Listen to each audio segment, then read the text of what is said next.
The 1Malaysia Development Berhad scandal, a government-run strategic development company, to his personal bank accounts. The event triggered widespread criticism among Malaysians, with many calling for Najib Razak's resignation, including Mahathir Mohamad. One of Najib's predecessors is Prime Minister, who later defeated Najib in the 2018 general election and returned to power. Anwar Ibrahim, a political leader in opposition to Najib, openly questioned 1MDB's credentials. He told Parliament that, according to records held by the company's commission, the company has no business address and no appointed auditor. According to its publicly filed accounts, 1MDB had nearly ₹42 billion in debt. Some of this debt resulted from a $3 billion state-guaranteed 2013 bond issue led by the investment bank Goldman Sachs, who have been reported as receiving fees of up to $300 million for the deal, although the bank disputes this figure. Nevertheless, Goldman Sachs was charged in a foreign bribery case and agreed to pay over $2.9 billion in a settlement with the U.S. Department of Justice. The Malaysian Conference of Rulers called for prompt investigation of the scandal, saying that it was causing a crisis of confidence in Malaysia. After the 2018 election, the newly elected Prime Minister, Mahathir Mohamad, reopened the investigation into the 1MDB scandal. Malaysian Immigration Department barred Najib Razak from leaving the country, while the police seized more than 500 handbags and 12,000 pieces of jewelry estimated to be worth $270 million United States dollars. Najib was charged with criminal breach of trust, money laundering and abuse of power, while Joe Low was charged with money laundering. The U.S. Department of Justice pursued its own investigation into 1MDB, alleging that more than $4.5 billion United States dollars was diverted from 1MDB by Joe Low and other conspirators, including officials from Malaysia, Saudi Arabia and the United Arab Emirates.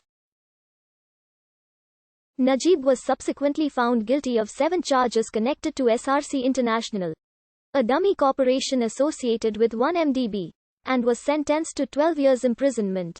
It was reported by news portal Sarawak Report and British newspaper The Sunday Times, using leaked email correspondences, that Penang-based financier Joe Low, who has ties with Najib Razak's stepson, siphoned out $700 million United States dollars from a joint venture deal between 1MDB and Petro Saudi International through Goodstar Ltd. Although Low never received an official position in 1MDB, he is described as someone who was regularly consulted about 1MDB without having any decision-making authority.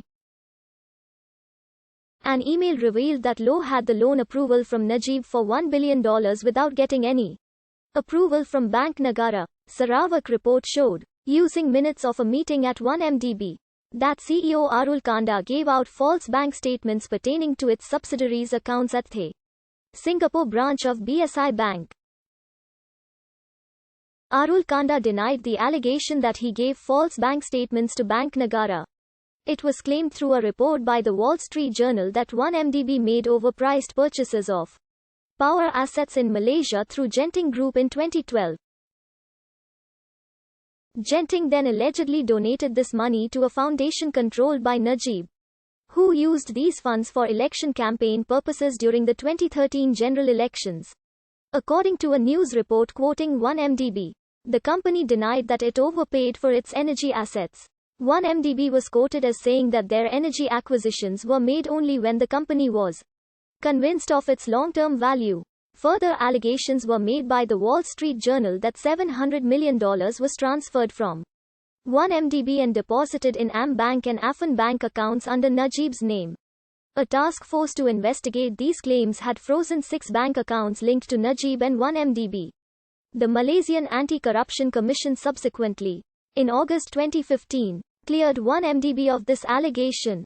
MAC issued a statement saying, among other things, results of the investigation have found that the RM 2.6 bill which was allegedly transferred into the account belonging to Najib Razak came from the contribution of donors, and not from 1MDB. According to highly placed sources, 3 of the bank accounts that had been frozen belonged to Najib. The WSJ revealed the bank account details online to rebut denials by Najib and his supporters.